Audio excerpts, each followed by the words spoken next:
Pasca terjadinya kejahatan seksual dan pembunuhan terhadap YY di Rejang Lebong, Bengkulu, keluarga YY berniat pindah untuk Polisi menangkap seorang pedagang yang melakukan pelecehan seksual kepada anak di bawah umur. Dia nekat melecehkan anak didiknya yang masih di bawah umur.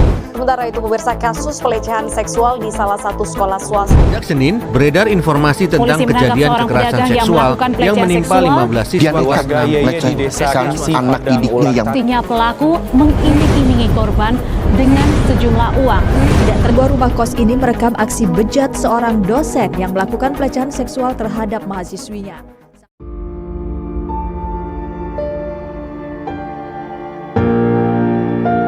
Luka tak terlihat kian marak terjadi di bumi Rafflesia. Pelecehan seksual bukan lagi sekadar isu, melainkan kenyataan yang nyata menghantui generasi bangsa. Bentuknya beragam, dari catcalling yang tampak sepele hingga kekerasan fisik yang meninggalkan trauma mendalam. Pelecehan seksual ini tidak hanya meninggalkan luka tubuh, tetapi juga jiwa. Banyak korban menarik diri dari kehidupan sosial, merasa malu dan kehilangan kepercayaan diri mereka. Namun, ini bukan hanya luka mereka. Ini adalah tanggung jawab kita semua. Jika diam menjadi pilihan, apa artinya kemanusiaan kita? Apakah kita akan terus diam, membiarkan jeritan mereka tenggelam dalam kesunyian? Ataukah kita akan berdiri bersama, menjadi suara untuk mereka yang tak terdengar? Kami telah melakukan berbagai wawancara dari berbagai pihak, agama, psikologi, badan musyawarah adat, serta mahasiswa untuk memberikan pandangan terkait pelecehan seksual. Kini saatnya kita bertindak, bukan hanya berbicara.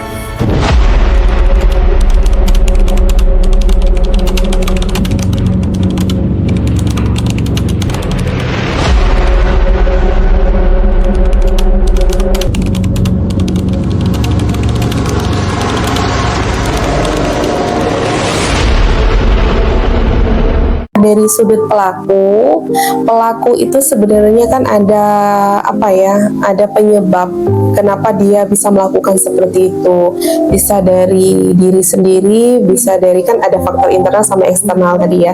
Kalau eksternal berarti dari lingkungan, kalau internal berarti dari kepribadian. Jadi ada kepribadian, gangguan kepribadian, karakter yang salah yang membuat dia ini tidak mampu mengontrol atau mengendalikan dorongan hasratnya. Nah, sementara kalau dari eksternal lingkungan ini dari internet bisa, kemudian dari pergaulan. Jadi kalau misalnya di lingkungannya udah biasa tentang hal seperti itu, jadi terdorong dia untuk melakukan juga. Kalau kemudian bebas akses untuk internet, nah di sana kan banyak yang seharusnya belum diketahui, dia udah tahu duluan gitu ya. Kan kebanyakan pelaku juga belum cukup umur bahkan. Nah, ini juga dasarnya dari penyalahgunaan internet tadi, media sosial begitu. Karena sekarang untuk media sosial itu akses ke hal-hal negatif itu cepat banget dan mudah sekali gitu. Kita tinggal klik aja udah langsung keluar semua dari berbagai bentuk, ya kan. Nah, ini yang jadi susah untuk mengontrol, ditambah dengan dia memang memiliki kepribadian atau karakter yang terganggu dalam hal pengendalian diri.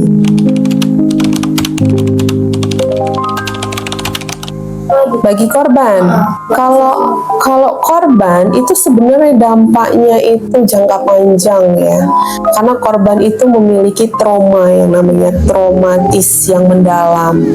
Kalau perempuan itu kan dia lebih secara harga diri, kemudian self esteemnya itu sudah kayak pembunuhan karakter bagi seorang perempuan.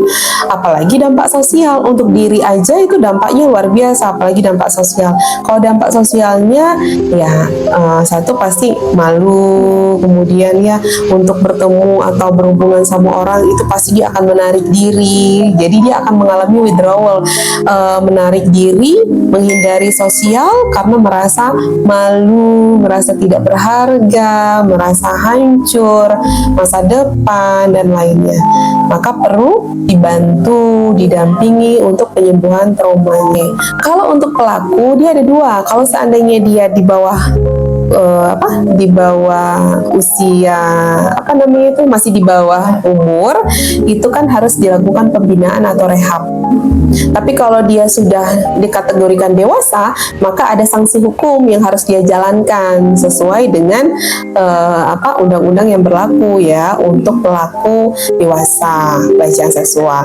Kalau dia di bawah umur, itu tidak bisa dilakukan proses hukum, hanya bisa dilakukan pembinaan. Pembinaan itu kalau nggak dibalikan ke orang tua, maka harus dilakukan rehabilitasi. Di sini kan sebenarnya ada ya untuk rehabilitasi kita, ada di Dwin Foundation, kalau nggak salah di Dwi Tunggal itu ada rehabnya. Jadi memang harus dibina, karena kadang-kadang gini, pelaku ini bisa jadi dia pernah jadi korban, terus kemudian akhirnya jadi pelaku. Nah itu harus diselidikin, karena sesungguhnya pelaku juga butuh pertolongan. Makanya ada pembinaan gitu. Kalau untuk korban itu harus dilakukan rehabilitasi, kalau enggak ini terapi. Jadi dia harus ada dapat dukungan profesional kayak terapi psikologis, rawat jalan, bisa rawat inap, tergantung bagaimana kondisi si korban, bagaimana sejauh mana dia trauma, sejauh mana kasus ini tuh mengakibatkan gangguan psikologis yang dia alami, seperti itu. Kalau dewasa ya karena dia ada proses hukum yang harus dia jalankan, nanti tinggal dilihat vonisnya berapa. Nah kalau di lapas biasanya kan ada pembinaan di lapasnya, cuma pembinaan seperti apa ya itu dari sana gitu. Cuman kalau ya di bawah umur ya pasti harus ada pembinaan, karena kalau nggak dibalikkan ke orang tua, takutnya ya kalau orang tuanya mendukung gitu kan, kalau orang tuanya tidak mampu juga melakukan pembinaan kan kasihan pelakunya, bisa akhirnya menimbulkan korban yang lain seperti. Jadi memang harus diatasi, memang harus direhab seharusnya begitu. Nah kalau untuk dalam beberapa tahun Rumah Psikologi berdiri itu kami sering didatangi oleh korban ya, baik itu dari instansi yang mengantar ke sini atau memang dari keluarga sendiri yang memang butuh anaknya untuk dilakukan pendampingan, seperti itu. Untuk korban banyak. Jadi memang standar kita harus lakukan dulu konseling awal, pemeriksaan, baru kemudian dilakukan terapi, seperti itu. Oke, jadi sebenarnya ada pendekatan keluarga namanya. Ada itu kejadian keluarga nggak bisa bawa anaknya karena anaknya merasa takut, malu dan lain-lain. Jadi kita lakukan pendekatan ke keluarga, mengedukasi keluarga bagaimana cara melakukan pendekatan dan memberikan pengertian kepada anak supaya dia mau ke sini. Jadi kita yang mengajarkan, mengedukasi keluarganya. Jadi keluarganya diberikan tip and tricks bagaimana cara pendekatan kepada anak sehingga anak mau ke sini. Makanya akhirnya anaknya mau ke sini dengan kesadarannya sendiri. Nah, setelah dia tahu ruangan ini, mereka merasa lebih nyaman. Karena kenapa? Ada hal yang memang mereka baru tahu setelah mereka datang. Ternyata kalau datang ke sini semua yang dibicarakan, semua yang dia ungkapkan itu rahasia, tidak boleh diketahui oleh siapapun, itu termasuk orang tuanya. Makanya setelah dia tahu sini, maka sangat mudah untuk dia akhirnya mengeluarkan segala emosi negatifnya, kemudian dilakukan terapi sehingga selesai pakai terapi itu dia sudah kembali bisa melanjutkan kehidupannya dan berbaur kembali dengan sosialnya. Terapi itu berapa kali pertemuan? Itu ada 5-7 kali pertemuan dalam 1 bulan. Nah, dalam paket terapi selesai, si anak sudah bisa kembali normal, bisa kembali lagi ke kalau dia sekolah, lingkungan sekolahnya, kalau di sosial dia bisa bekerja lagi seperti biasa, seperti itu. Karena dia sudah melewati beberapa kali terapi dan akhirnya sudah mengalami pemulihan yang cukup positif untuk dirinya, seperti itu. Kalau untuk pelaku itu tadi kita harus paham dulu penyebabnya itu apa. Karena kalau tidak tahu, kalau kita tidak merangkul penyebabnya, maka kemungkinan si pelaku itu bakal mengulang lagi, itu bakal ada. Ya, jadi penyebabnya itu tadi kita lihat pola asuh orang tua, bagaimana dia di kehidupan keluarganya, kemudian bagaimana pola pendidikannya. Nah, itu mempengaruhi. Maka kita kuatkan penyebabnya. Kalau penyebabnya dari keluarga, berarti harus ada pendekatan pada keluarga untuk memberi edukasi edukasi terkait perkembangan anak. Jadi orang tua harus melakukan pengawasan penuh, misalnya gitu ya. Kemudian dari segi pendidikan, oh anaknya kurang dapat pendidikan, berarti kita harus mengusulkan atau merekomendasikan bahwa misalnya ada anggaran daerah yang memfokuskan untuk anak ini bisa sekolah, seperti itu. Jadi memang harus berbagai aspek atau lini, tidak bisa kita berjalan sendiri, tapi bergandengan dengan beberapa bidang yang lain, instansi yang lain, sehingga mendukung untuk perubahan pada si anak, seperti itu.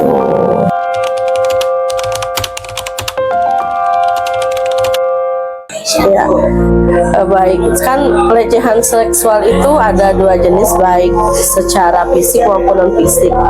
Kebanyakan kita di Indonesia ini menganggap bahwasanya pelecehan seksual itu hanya pelecehan fisik, misalnya memegang badan orang lain, misalnya bersentuhan dengan orang lain, kemudian yang tempat-tempat atau daerah-daerah yang tidak seharusnya kita pegang itu merupakan salah satu unsur yang terpenuhi. Namun yang perlu diperhatikan juga ada yang namanya pelecehan non fisik, yaitu seperti mengganggu salah satu pihak, misalnya dengan catcalling. Biasanya catcalling salah satunya dengan mengganggu bagaimana sih cantik begitu, misalnya contohnya begitu, kamu cantik sekali, kamu menggoda sekali, itu termasuk pelecehan. Jadi kalau undang-undang yang lama itu memang mengatur terkait yang bersentuhan langsung, misalnya memang yang ada kejadian, yang ada perilaku. Namun sekarang setelah undang-undang TPKS disahkan pada 2022 lalu oleh DPR, itu pada undang-undang TPKS itu mengatur bahwasanya yang bisa dilaporkan itu bukan hanya sekadar yang berbau fisik, tetapi non fisik.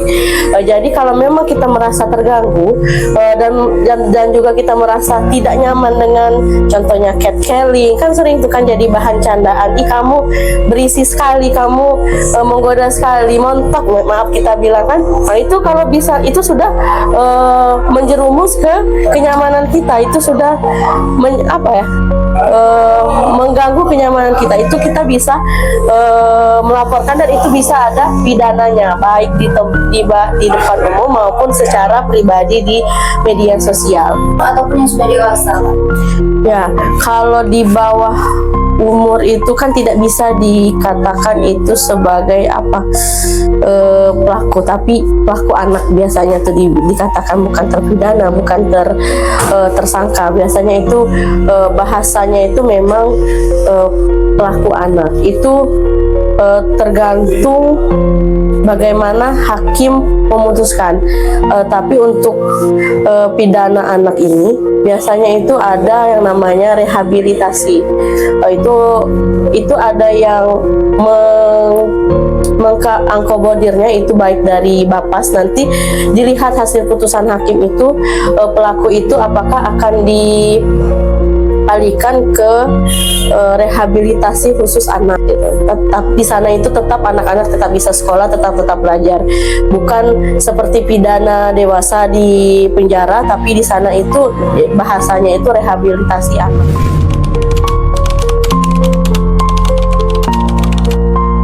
Yang terbaru ini ada Undang-Undang TPKS, di Undang-Undang TPKS nomor 12 tahun 2022, di mana di Undang-Undang TPKS ini bukan hanya mengatur secara, kalau undang-undang yang lama itu hanya mengatur secara umum, tetapi di Undang-Undang TPKS ini mengatur secara detail. Misalnya seperti yang saya sebutkan tadi, kalau fisik itu misalnya ancamannya sampai 12 tahun misalnya. Kemudian kalau yang non fisik itu dijelaskan juga, catcalling, misalnya bullying terhadap tubuh ataupun secara media sosialnya. Baik, kalau peran, memang semua elemen maupun institusi harus berperan terhadap pencegahan pelecehan seksual baik itu untuk perempuan dan anak.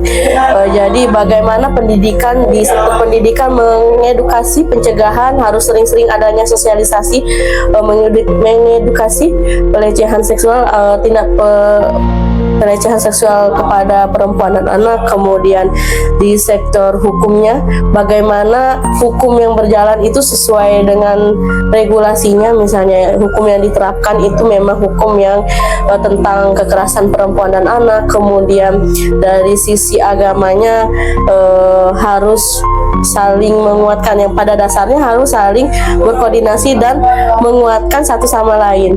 Di pendidikan bisa memberikan fasilitasi untuk kami, kita di hukum, nanti di hukum bisa bekerja sama seperti LBH bekerja sama, kita ada PPA, pemerintah juga ada PPA dengan sigap mengatasi kalau jika memang ada permasalahan hukum yang berkoordinasi dengan Polres, berkoordinasi dengan LBH. LBH berfungsi sebagai pendampingan dan juga ikut mengawal setiap proses dan pencegahan dalam kasus kekerasan perempuan dan anak.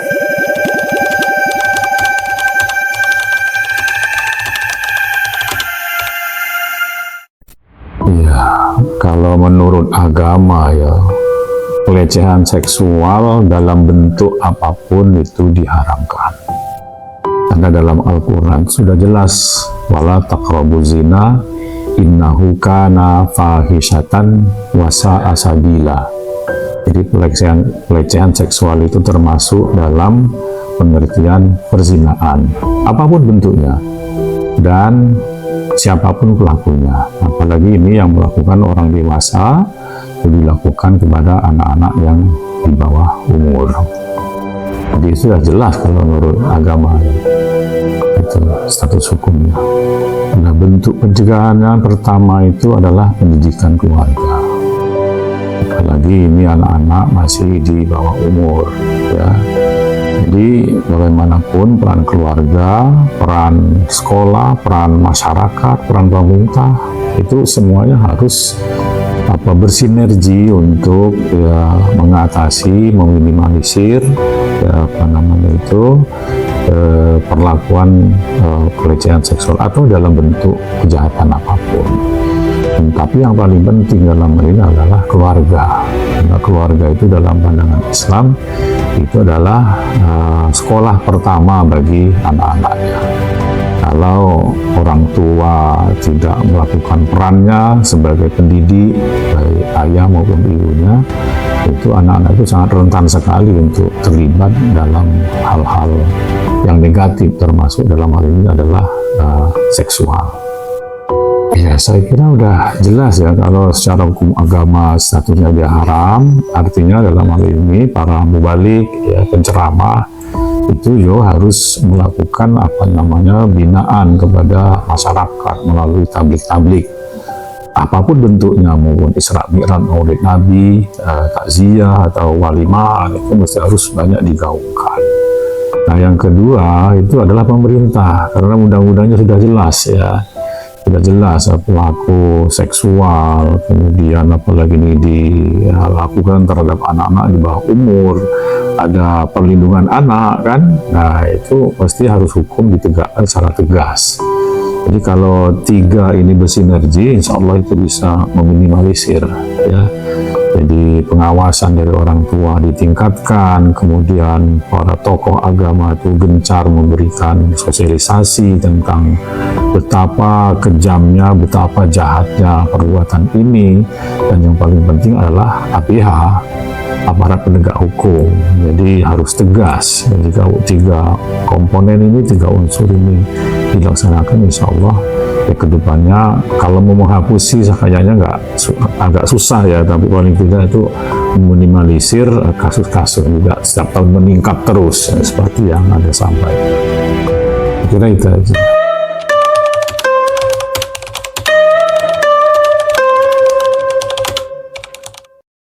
Ya, jadi kalau dalam adat yang namanya hukum dari sekecil apapun sampai sebesar apapun itu ada semua namanya. Jadi kalau pelecehan itu biasa dikenal oleh orang adat itu dinamakan dengan cepalo. Cepalo itu tidak mesti perbuatan tangan, tapi ketika orang misal contoh mengintip saja orang mandi itu sudah kena cepalo, namanya cepalo mata.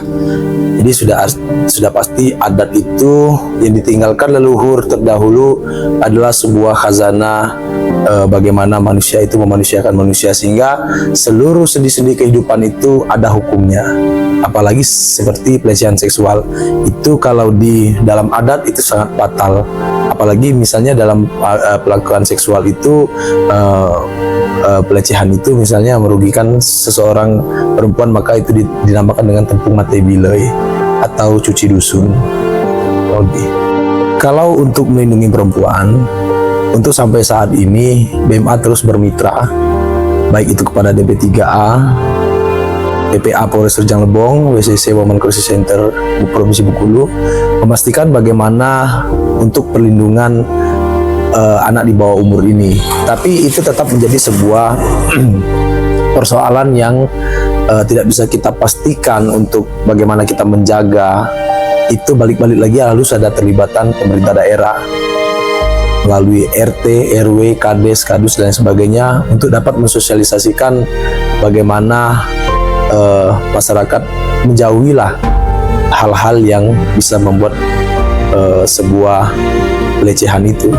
Jadi BMA sifatnya sekarang adalah mengkampanyekan aja, jangan lagi anak di bawah umur misalnya di jam malam masih melakukan aktivitas bersamaan. Itu kalau sudah digerbek oleh masyarakat, orang adat akan bertindak dan itu akan dikenakan denda adat di situ. Kayak biasanya denda yang kita berikan itu berupa hukum adat cambuk. Karena apalagi ada bukti. Jadi adat itu ada hukum 4 petulai namanya. Kalau dia ayam hitam terbang malam hinggap di ringkasan daun berimbun, itu maknanya kalau dia melakukan tapi tanpa ada sanksi, tanpa ada bukti dan sebagainya, itu tetap didamaikan. Tapi kalau dia ayam hitam terbang siang hinggap di ringkasan daun tidak berdaun dan sebagainya, di adat itu dia misalnya berkumpul, ada yang melihat dia melakukan perbuatan asusila, misalnya pasangan muda-mudi ini melakukan perbuatan yang terlarang, itu adat akan turun dan itu akan didendakan. Hukum formal misalnya tidak bisa mendendakan pasangan suka sama suka, adat tetap mendendakan itu. Jadi adat mengkampanyekan hal-hal supaya generasi milik Z khususnya tidak berani terlalu pergaulan itu tidak terkontrol. Jadi pergaulan itu harus dibatasi gitu antara laki-laki dan perempuan. Kalau sudah yang namanya tempung matai bilai itu sudah menjadi hukum adat, kita katakanlah paling pamungkas. Karena kenapa? Contoh kejadian incest kemarin yang terjadi di Debat Pulau itu di bawah umur saudara kandung. Kalau kita merentet kepada hukum APH yang ada, bahwasanya mereka diproses dan dijalankan aturan hukum sesuai dengan hukum-hukum yang ada. Contoh si perempuan itu dilakukan dengan pendekatan DP3A tadi, bahwasanya ada perlindungan terkait perempuan. Namun adat bukan dari segi itu yang diambil. Adat itu mengambil keputusan hukum yang dapat membuat efek jera baik kepada pelaku ataupun lingkungan. Makanya kemarin diterapkanlah kepada kedua orang tua. Karena kenapa? Kalau 2 kali anak itu hamil, orang tuanya tidak mampu memberikan sebuah arahan untuk tidak melakukan, artinya orang tuanya ini sudah lalai dalam mendidik anak. Maka adat menerapkan hukum waktu itu kepada kedua orang tuanya. Hukum pada kedua orang tuanya itu makanya dilakukan cambuk juga kepada orang tuanya. Makna cambuk di dalam adat itu adalah mengusir roh jahat dari tubuh seseorang. Karena ada kedurai di situ. Yang namanya sudah ada kedurai artinya adat itu sudah memastikan bahwa orang ini sudah dalam tidak normal sebagai manusia biasa, tapi ada campur tangan jin di situ. Makanya dicambuk menggunakan lidi kelapa hijau berjumlah 100 buah, dikebat per 10 dan dicambuk oleh tokoh pemangku adat atau pemangku kebijakan yang ada di situ. Kemudian dalam musyawarah itu, apabila si pelaku atau dianggaplah pelaku ini tidak ingin meminta maaf atau tidak ingin merubah hidupnya, maka akan dikucil. Dikucil itu dikeluarkan dari dusun. Nah, tapi apa? Memang kemarin masyarakat juga ada pembelaan bahwa orang tuanya adalah orang tua yang banyak berperan di masyarakat, baik acara pernikahan, kematian, acara dan lain sebagainya. Orang tuanya ini banyak membantu masyarakat, maka tidak dikucilkan. Tapi lain cerita kalau orang melakukan tindak asusila dan dia sudah ditetapkan, itu pasti dikucilkan, tidak boleh lagi balik ke dusun. Nah, jadi hukum itu tuh sudah paling pamungkas lah untuk keberlangsungan hidup. Ya, kalau cara masyarakat alhamdulillah banyak sih, karena juga seperti Peksos hari ini, penggiat sosial, apapun yang mereka dapat informasi di bawah, mereka selalu berkomunikasi kepada BMA. Jadi contoh kemarin di desa Palbatu, desa Kampung Baru, seorang anak yang tanda kutip secara kesehatan mentalnya itu kurang. Jadi dia usia 20 tahun namun pemikirannya masih 5 tahun. Peksos segera berkoordinasi dengan BMA bagaimana cara apabila ada orang melakukan pelecehan kepada anak yang sudah dewasa namun pola pikirnya di bawah umur. Nah, dengan mendengar hal itu, BMA langsung segera turun tangan memanggil Kades, memanggil Kadus dan sebagainya untuk memastikan apa benar seperti itu. Ternyata setelah kami panggil, kami inikan, ternyata memang di situ ada pernah orang mencoba melakukan kejahatan seperti itu, namun tidak ada bukti dan perah duga aja yang dirasakan orang tuanya. Makanya kami sounding sama Polres waktu itu Pak Rinto dari DP3A bagaimana kelanjutan anak ini karena dia tidak bisa memberi keterangan dalam penyidikan. Maka di situ BMA memberikan kepada Kades untuk mensosialisasikan apabila di desa ini ada warga yang berupaya seperti ini kepada anak ini, maka Pak Kades akan memberikan sebuah shock terapi atau denda lah seperti itu dalam adat. Pencegahan pelecehan seksual. Makanya hari ini kenapa BMA ngotot untuk memberlakukan hukum itu secara terbuka. Itu sebuah cara pencegahan orang untuk pelecehan seksual itu. Kalau ini gini, adat ini kemarin tahun 2021 waktu kita ingin memberlakukan hukum cambuk di desa Sambelama itu kemarin sering bertentangan, dari camat tidak boleh diekspos, dari lurah tidak boleh diekspos. Sebenarnya ini bukan masalah ekspos dan tidak ekspos. Ini adalah sebuah pencegahan untuk efek jerah seluruh masyarakat Rejang Lebong. Kalau tidak ada dasar efek jerah, masyarakat ini tidak merasakan ada sebuah sanksi terhadap perlakuannya. Maka seperti Inses kemarin juga, itu kan tidak boleh diekspos, tidak boleh dinaikkan dalam media dan sebagainya. Sebenarnya ini kesalahan kita yang namanya menjaga person seseorang itu boleh, tapi ketika kasus sudah menjadi sebuah permasalahan yang besar, itu harus kita ekspos. Karena apa? Kalau diekspos itu menjadikan efek jerah. Maka ketika terjadi di Sambelama hukum cambuk pertama kali itu ketika orang sudah melakukan tanda kutip zina, mereka tidak berani, tidak mengakui. Jadi itu sudah mencegah. Jadi mereka melapor kepada Kadus, Pak, kami ini ada istri, kami ada suami, aku ini sudah selingkuh seperti ini. Karena kenapa? Takut untuk diterapkan hukum cambuk itu. Maka hari ini BMA sudah membuat sebuah proses untuk pencegahan itu. Maka kemarin waktu Inses yang di Tebet Pulau, kita sempat Zoom meeting sama Deputi Kementerian Sosial dan Menteri DP3A yang ada di pusat, maka kita katakan seperti ini. Untuk urusan perlindungan anak itu kita sudah serahkan kepada ahlinya, yaitu Dinas DP3A. Kemudian untuk urusan hukum kita serahkan kepada ahlinya, Polres Rejang Lebong. Tapi untuk urusan adat istiadat terkait dengan tanah leluhur ini, itu urusannya adat. Maka mau seperti apapun perlindungannya, kalau sudah melakukan perbuatan terlarang, tanda kutip sudah melakukan zina, Rejang Lebong ini harus dicuci. Maka kementerian itu kemarin sampaikan, ya kalau memang hukum itu masih berlaku dan ada peraturannya dan ada dasarnya, jalankan. Maka kita sampaikan ada perdahnya nomor 2 tahun 2007 tentang perlakuan hukum adat, maka kita jalankan prosesi itu. Setelah itu media dari TV One datang ke Rejang Lebong untuk nge-branding. Ternyata BMA itu bisa bermitra lah sesama lembaga-lembaga yang menaungi tentang itu, hingga media mengangkat berita itu jadi besar. Sekarang sudah banyak orang yang takut.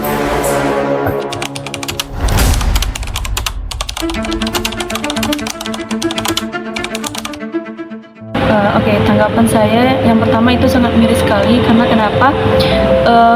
Kita sebagai mahasiswa khususnya itu kan kita mendapatkan hak di mana kita bisa bebas melakukan apa saja di luar sana, tapi kita mendapatkan perlakuan tidak baik itu karena orang-orang yang terjadi kepada kita. Sedangkan pelecehan itu bisa terjadi di mana saja, sehingga membuat kita harus seperti apa menjaga diri kita. Sedangkan kita sudah menjaga diri kita dengan sebaik-baik mungkin, tapi hal itu bisa terjadi di mana saja dan kapan saja, dan itu juga bisa terjadi di dalam keluarga ataupun dengan orang-orang terdekat, dan itu tidak dari luar saja. Kalau menurut saya sendiri itu yang pertama adalah dengan kita ini kami dari DEMAI ini sudah membuka suatu wadah ataupun layanan kepada pengaduan kepada setiap mahasiswa ataupun anak-anak yang berada di lingkungan khususnya di Rejang Lebong, jika mendapatkan sikap ataupun perlakuan tidak baik di luar sana, sehingga segera melaporkan kepada kami dan supaya kami memberikan tindakan ataupun apa yang akan kami lakukan setelah terjadi perlakuan tersebut.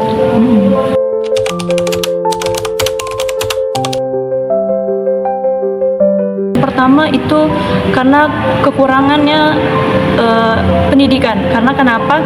Ini kan biasanya terjadi tidak hanya di luar sana, tapi terjadi seperti kasus-kasus yang sudah terjadi itu kan anak dengan bapak ataupun dengan adik ataupun kakak kandung sendiri.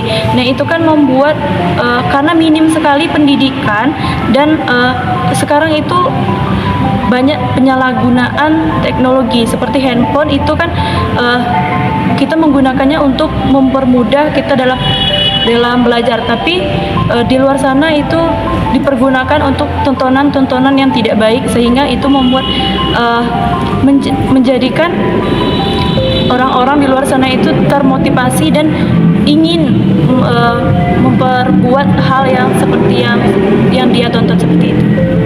Harapan saya dengan hukum yang terjadi di Rejang Lebong itu yang pertama adalah lebih jeli lagi, karena kenapa? Jika hanya janji-janji saja itu tidak ulangi, itu kan tidak akan terjadi apapun, sehingga itu seperti yang kita ketahui biasanya itu kan hanya omongan-omongan saja, dan itu tidak ada dilanjutkan ataupun tidak ada apa-apa yang terjadi, sehingga membuat orang itu merasakan ketidakadilan. Karena kenapa? Ini kan perlu kita ketahui, orang-orang yang otonominya itu rendah, sehingga kan itu sangat perlu sekali perlindungan. Tapi di Rejang Lebong ini itu sangat tidak sama sekali. Karena kenapa? Seperti yang saya katakan di duluan tadi, itu kan karena di sini ini lebih mendahulukan orang yang memiliki kekuasaan dan tidak memprioritaskan orang yang benar-benar membutuhkan, sehingga itu sangat tidak adil dan itu sangat miris sekali untuk anak-anak di bawah di usianya, karena perlu kita ketahui orang-orang anak-anak yang di usia yang sangat muda itu kan ingin memiliki hak dan kewajiban serta kebebasan dalam mengeksploitasikan diri, sehingga mereka bebas untuk melaksanakan apapun yang ingin mereka lakukan. Tapi dengan adanya banyak terjadi kasus kekerasan seksual ini membuat mereka tidak memiliki kebebasan untuk mendapatkan mendapatkan hak yang semestinya mereka dapatkan. Ketika kita berbicara tentang pelecehan seksual, ini bukan hanya tentang korban dan pelaku. Ini adalah cerminan dari masyarakat, sistem hukum, norma agama, dan adat yang kita jalani. Hukum sebagai pilar keadilan harus berdiri tegak untuk melindungi mereka yang terluka, bukan sekadar menjadi penjaga aturan tanpa rasa. Agama mengingatkan kita akan nilai perlindungan dan kasih sayang, bahwa keluarga adalah benteng pertama yang harus kokoh. Adat mengajarkan kita tentang keseimbangan, bahwa setiap tindakan membawa konsekuensi yang lebih besar dari diri kita sendiri. Dan mahasiswa dengan semangat dan suara mereka menjadi harapan untuk menciptakan ruang aman dan perubahan nyata.